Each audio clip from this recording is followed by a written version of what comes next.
वो जब याद आए, बहुत याद आए, दिल सुलगने लगा, अश्क बहे। मैं Veena Mishra, voice and vision की ऑर्गेनाइज़र। वॉइस एंड विजन एक बहुत ही संगीतमय एक संस्था है, ऑर्गेनाइजेशन है, जहाँ पर हम पुराने गानों को ज़्यादातर अहमियत देते हैं। पुराने गानों को अपने ग्रुप से, यंग सिंगर्स हैं, उनको हम पेश करते हैं ऑडिटोरियम्स में और ट्रैक्स पे। तो अब मैं कहना चाहूँगी कि मुझे रफ़ी साहब में ख़ास क्यों लगाव है। सबसे पहले जब हम छोटे थे, I come from a background, there was a lot of music in that background. My father used to work for the All India Radio. तो हमारे ज़िंदगी में शुरू से रेडियो होता था। जब रेडियो होता था तो हम लोग रफ़ी साहब के गाने, पहले तो रेडियो से शुरू हुआ, रफ़ी साहब के गाने सुनते थे, लता जी के, आशा जी के। तब हम ज़रा छोटे थे, लेकिन जो आवाज़ हमारे कानों में आती थी ना, उसमें कुछ अलग ही पन था, कुछ अलग था, कुछ नया था, और वो दिल को छूने वाला था। तो वहाँ से हम लोग उस मेलोडी को करते करते हम लोग बड़े हुए। और फिर मेरा आगे का सफ़र न्यूज़ रूम, समाचार में गया। अब समाचार जैसी एक बहुत ही सीरियस बात थी, और वहाँ काफ़ी वर्ष बिताए। करते करते हम लोग एक डिसिप्लिन आया, समाचार पढ़ते हुए साथ में संगीत सुनते थे, और अपना एक बहुत ही अलग वातावरण था। जब समाचार का वक्त ख़त्म हुआ तो हम सोचने लगे कि अब आगे क्या करें। तो हम जो हमारे बचपन की ये यादें थी कि किस तरह से हम लोग संगीत सुनते थे और आकाशवाणी में जाते थे, वहाँ बहुत प्रोग्राम्स होते थे। बिस्मिल्लाह खान जी को सुना है, बेगम अख्तर जी को सुना है लाइव ऑडिटोरियम्स में दिल्ली में जाके। तो वही संगीत हमारे मन में बसा था, और तब तक हम रफ़ी साहब और फिल्मों की तरफ ज़्यादा जुड़ गए। और रफ़ी साहब के गाने, हमको एक गाना, सबसे बड़े फ़ैन हम उनके बने जब हमने हम दोनों के गाने सुने। वो वाले गीत हमको बहुत ही अच्छे लगे थे, अभी ना जाओ छोड़कर, उस तरह अभी भी याद रहते हैं। तो इस तरह बढ़ते बढ़ते और हम लोग फिर from newsroom to melody, I brought in my own organisation which is pretty well known today, which is Voice and Vision. और हम नए नए कलाकारों को प्लेटफॉर्म है, उनको गाने का मौका देते हैं, क्योंकि मैंने देखा है कि उनमें एक ख़ास जज्बा है कुछ बनने का, और सब लोग क्या बनना चाहते हैं, रफ़ी साहब। लेकिन उनका कई हैं जो दूसरे कलाकारों पे भी जाते हैं, मन्ना डे साहब हैं, किशोर दा हैं, आशा हैं, लता हैं, गीता हैं। तो ये देख के एक बहुत ही हम लोगों को, क्योंकि हमको ये मौका नहीं मिला था जब हम छोटे थे, तो शायद गाना मंच पे गाना इतना अच्छा नहीं समझा जाता था। तो आज जब हम देखते हैं कि यंगस्टर्स इसको लेके चलते हैं तो बहुत बहुत अच्छा लगता है, और मुझे फ़ख्र की बात है कि मैं अपनी तरह से छोटे ही पैमाने पर समाज के लिए ये सब कर रही हूँ। और यही नहीं, हमको आज के जो हमारे जो सफ़र है वॉइस एंड विजन का, जो 2008 में शुरू हुआ, और आहिस्ता आहिस्ता आज रफ्ता रफ्ता हम यहाँ पहुँचे हैं। हमने बहुत सारे संगीतकारों को, लिरिसिस्ट को, और म्यूज़िक डायरेक्टर्स को, सिंगर्स को, उन सब के जो उनकी जो बहुत ही बेमिसाल कॉम्पोजिशंस थे, उनको हम पेश करते हैं। हमने मदन मोहन साहब, रोशन साहब, और शकील साहब, और साहिर लुधियानवी साहब, जो कि रफ़ी साहब ने उनके लिए बहुत ही अच्छे, वो भी मुझे बहुत ही अच्छे शायर लगते थे, गुलजार साहब, वो सब इनके हम, मजरू सुल्तानपुरी साहब। तो ये जो एक कल्चर है ना हमारे में, मुझे लगता है कि इतना बेमिसाल है कि कभी ख़त्म नहीं होगा, हमेशा चलता रहेगा। और जब तक रफ़ी साहब का इस दुनिया में नाम है, और मतलब कभी नाम तो ख़त्म नहीं होगा दुनिया भर में। मुझे लगता है कि ये संगीत जो है और भी आगे बढ़ेगा, और भी आगे तरक्की करेगा। मेरी यही तमन्ना है कि ये जो हमारा कल्चर है, सिविलाइजेशन है, हमारी इंडियन कल्चर है, वो इस तरह के संगीत से हमेशा जुड़ा रहे। और इसमें क्या है, इसमें एक भाईचारा है।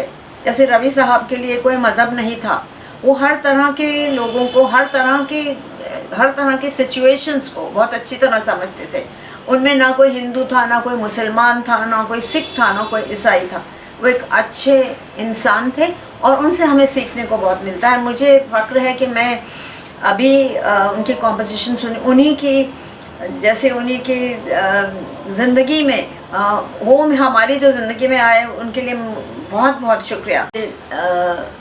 मेरे लिए बहुत फ़ख्र की बात है कि आज मैं ऐसी जगह पर हूँ जो मैं सोच भी नहीं सकती थी कि कभी इस ज़िंदगी में आ पाऊँगी, क्योंकि आज मैं रफ़ी साहब के रफ़ी मैंशन में, उनके हॉल ऑफ फेम में, जहाँ पे बहुत बेइंतहा शील्ड्स हैं और उनके कप्स हैं, उनकी यादें हैं, उनका संगीत है, उनको देख के उनके बीच में मैं बैठी हूँ और मुझसे इल्तिजा की जा रही है कि कुछ कहें। लेकिन अब मैं क्या कहूँ, मैं यही कह सकती हूँ कि रफ़ी साहब जैसे कोई संगीतकार, गायक और इंसान, एक बेहद उम्दा इंसान आज तक मुझे ना मिले, उनको मिलने का मुझे मौका नहीं मिला। लेकिन हम बचपन से उनके बारे में सुनते आ रहे थे, क्योंकि मैं उस ज़माने से हूँ जब रफ़ी साहब के गाने बहुत सुने जाते थे और सबको मालूम था कि रफ़ी साहब की अहमियत क्या है और वो इस किस तरह संगीत के, मतलब उन्होंने जादू फैलाया था चारों ओर, उनका संगीत। और सबसे बड़ी बात है कि वो एक इतने उम्दा इंसान थे, हर जना, हर शख्स उनके बारे में कहता था कि रफ़ी साहब जैसे कोई नहीं है। और ये भी कहा गया है कि रफ़ी साहब रफ़ी बनने के लिए ही इस जहां में पैदा हुए, क्योंकि वो इसी जिस तरह वो आए, उन्होंने प्रेम बांटा, उन्होंने प्रेम अपना इतनी प्रशंसा बटोरी।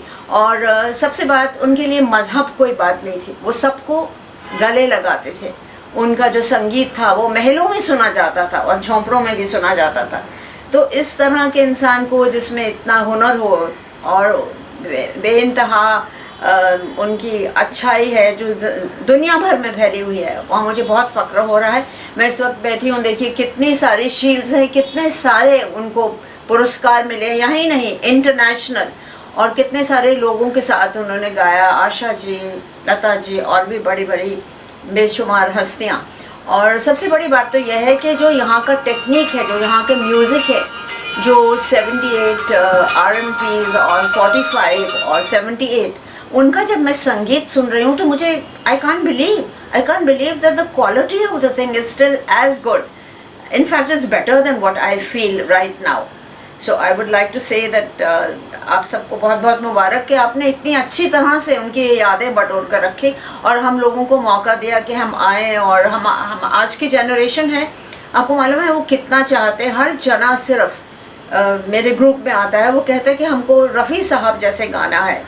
और अच्छी बात है, क्योंकि उनके सामने एक आइडल है, वो उसको पसंद करते हैं और एक ना एक दिन अगर ऊपर वाला चाहा इंशाअल्लाह तो कोई ना कोई उनके पास ज़रूर कुछ ना कुछ सीख लेगा। लेकिन यही सबकी ख्वाहिश रहती है कि हमको रफ़ी साहब जैसे सुन। और बहुत अच्छी बात है, तो मैं इन्हीं शब्दों से कि जो ये देख रहे हैं इस हॉल ऑफ फेम को, और उनकी फैमिली से मैं मिली हूँ और बहुत बहुत ही प्रेम से मिलते हैं सब, बहुत इज़्ज़त देते हैं। और शकील बदायूनी साहब भी, नौशाद साहब भी, जो कि रफ़ी साहब के बहुत ही करीब थे, उन पे हम अक्सर प्रोग्राम्स करते रहते हैं और बहुत अच्छा लगता है जब उनकी ज़िंदगी के बारे में, कि उनकी आपस में कितनी आत्मीयता होती थी, कितना प्यार होता था सब बड़े बड़े संगीतकारों को, और कितना कुछ सीखने को मिलता था। आप सबको एक बार फिर बहुत बहुत मुबारक कि इस जहाँ it's like a mention, it's like a Taj Mahal for me. I couldn't believe that I would be sitting in such a beautiful place. Thank you, and I hope I'm given an opportunity to come again and bring some of my guests with your permission. और इस वक्त मैं भाव विभोर हूँ क्योंकि मैं इस वक्त हॉल ऑफ फेम में बैठी हूँ, रफ़ी साहब के मैंशन में। और मैं उम्मीद करती हूँ कि और भी लोग आएँ और इनको उसको देखें और आपको समझेंगे कि ये क्या है, ये एक अजूबा है। He is the 8th wonder of the world, I would say, Rafi साहब। और बहुत बहुत आप सबको बहुत बहुत मुबारक, आपने इतनी अच्छी तरह से काम करके रखा परवेज़ साहब। ये इतना बड़ा जो मेंशन है, और मुझे लगता है कि बहुत सारे आज हम जब हमें लोग सुनेंगे तो मुझे लगता है और भी लोग आएंगे आपसे जुड़ने के लिए। इन शब्दों के साथ मैं वीना मिश्रा आप सबसे इजाज़त लेती हूँ, और एक बार फिर आएंगे, एक बार नहीं कई बार आएंगे फिर, और आई होप आप हमें इजाज़त देंगे। थैंक यू, आदाब।